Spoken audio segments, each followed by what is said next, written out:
Ladies and gents, welcome back to a new video. So this is going to be trade of the week number 11, and I'm going to cover not one but two of the trades that I took last week.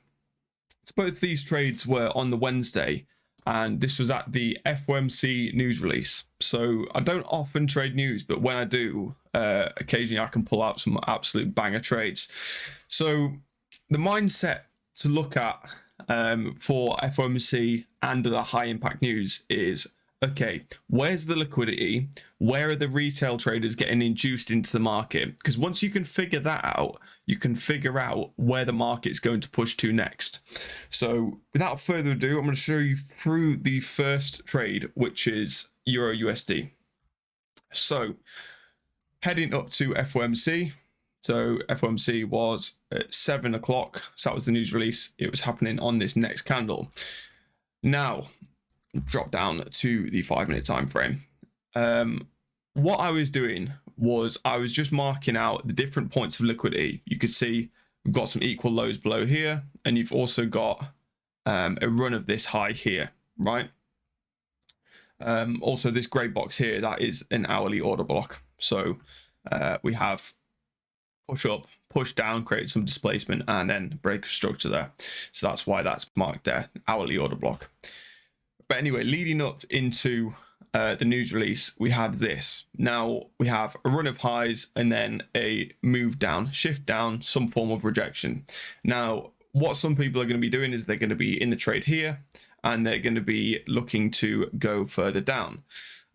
You've also got people that see these equal lows and they're going to be trading it like so. So they're going to trade it on a breakout, and as soon as price passes this level, they're going to be entered into a short.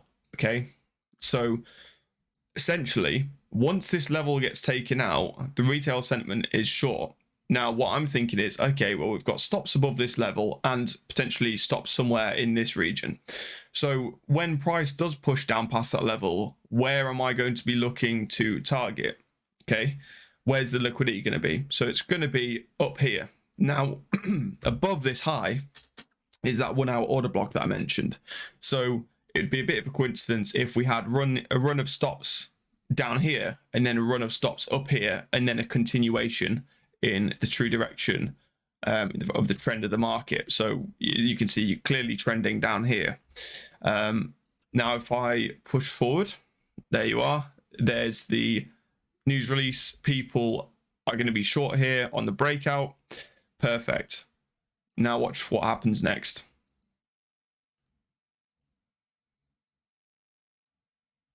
Boom. Now you could be long here, but for me that was a bit risky and there was no real confidence for me to want to take this trade. So I just waited until price pushed higher into this order block. There you go, you get a nice push into the order block. And what I would be doing at this point is looking on the lower time frame for one of my entry models. Okay, I normally use the 1 minute for an entry model. So let me show you here. Perfect.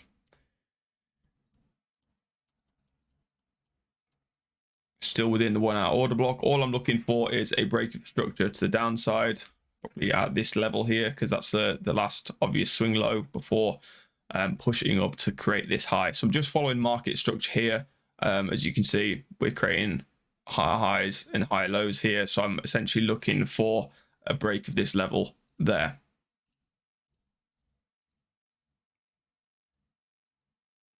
Boom. So we've got a break of that level. And one of my entry models tells me to look for inducement. So if there's basically, if I have a structure that looks like this, and then I have something that looks like that, okay, basically my model tells me that we're going to have some liquidity in this area, so that people that are selling short early, and I'm going to look to take that as an entry. So price to come back above that point, take some liquidity. So as you can see up here, take some liquidity and then continue on downwards. So that is one of my entry models, and this is the one that I went with here. Now you could have looked at this on the 5-minute time frame. It's all personal preference. On the 5-minute time frame, there was just an order block, but you wouldn't necessarily have seen the break of structure. So let's move price onwards. There you go. Stop was just above that high. I think it may have been a little bit higher than that just due to spread. And then I had a target downside, which was this low here. So there you are. You can see a nice rejection at that level. Sell limit was activated there. I know that I can put a sell limit on that level because I've got enough experience with this kind of setup. But what you could do is if you were trading it live, you could wait for some form of rejection after taking that. Just to confirm it. So we get our push down. It takes a bit of a while. Now notice this was actually a little bit after the FOMC release. I didn't see any trade here that was worth taking for me, so I waited till a little bit afterwards. On the next pair that I'm going to show you, USD CHF, you will see I took this bang on the release, and I'll explain why soon. Anyway, this one took a bit of a while to go and eventually hit take profit. I do have a screenshot of the trade on broker here. There you go. So that is the trade I took on a broker, 70 odd pips in, and netted about 4 and a bit %. So that was absolutely perfect. That was trade number 1 for trade of the week. Now let's have a look at USD CHF. So this is another one that I took on FOMC, but I took this earlier than Euro USD, and I will explain why in a second. Now, let me delete all of this and let me roll it back a little bit. Perfect. So before the FOMC release, basically, once again, looking at what's happening, almost very similar, but the opposite to Euro USD. What's happening here? Where's the liquidity? Where are people going to be looking to take trades? So we've got a bit of a range here. We've got range high and a range low. Price is consolidated within it.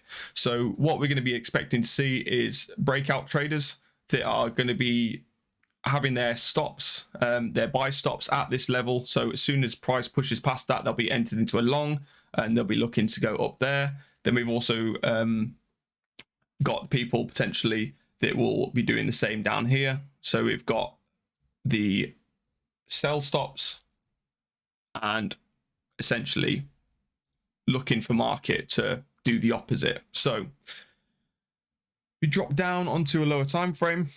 Now another thing to note was this price level up here. So this was 0.97. That was a key price level for me. So let me just get a nice horizontal line on here and change that to, there you go. So that was a key price level for me, nice psychological level. And I was looking to see what happened around that level. So as you can see, price went up and bashed straight into that and rejected off immediately. Now, I didn't take this as its normal setup that I would normally take. I took this on essentially the close of this candle here. So we had that rejection. It closed back below the range. So we had this range high, which coincidentally was Monday's range high, which tends to be quite a responsive level for price. And we pushed up past this, hit the 0.97 level to the absolute T, and we closed below that. So that is where I took the trade. This was a little bit more risky as a trade, but tends to be when you are bang on the news release, so bang on 7 o'clock. In this case, you're not necessarily going to get as clean price action. So I was basically just waiting for the run of the high, and then I sold at that level, understanding that we also have some liquidity to downside in form of trend liquidity, etc. It's probably not the best drawn, but we also had a bunch of equal lows, a huge cluster of lows to target. So I was in up here, probably around there, and then I had my first target at this level here. So the first obvious low. I do believe I took partials earlier than that as well, just because. And then the overall target was down here. It did eventually run there, but I decided to be conservative and just take the position off at that point. Now, let's have a look at what happens when we do eventually push down. So yeah, there you go. This point, price pushes below that level. We've got those sell stops activated, And what do you expect is going to happen?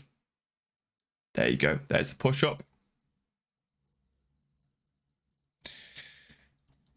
So at this point here, you could be looking for a long. There was enough market action there, good price action for you to be able to take a long, but I'd hit what I needed to on this pair, so I basically decided to finish there. Now, where is the screenshot of this one? Let me just find it quickly. Cool. There you are. So I've got numerous different areas for partials. First one was maybe a 1 to 2, something like that, and then we had just under this low here, so that was like a 1 minute low, and then when price pushed through that final low, which was here, and that's when I took full profit, understanding that price could go down further, but I was happy with what I had here. So that is the end of trade of the week, or trades of the week, I should say. Hope you enjoyed me running down how and why I took these trades on the day of FOMC. If you liked the content and you learned something from it, drop a like and subscribe for more videos coming soon. I'll catch you in the next one.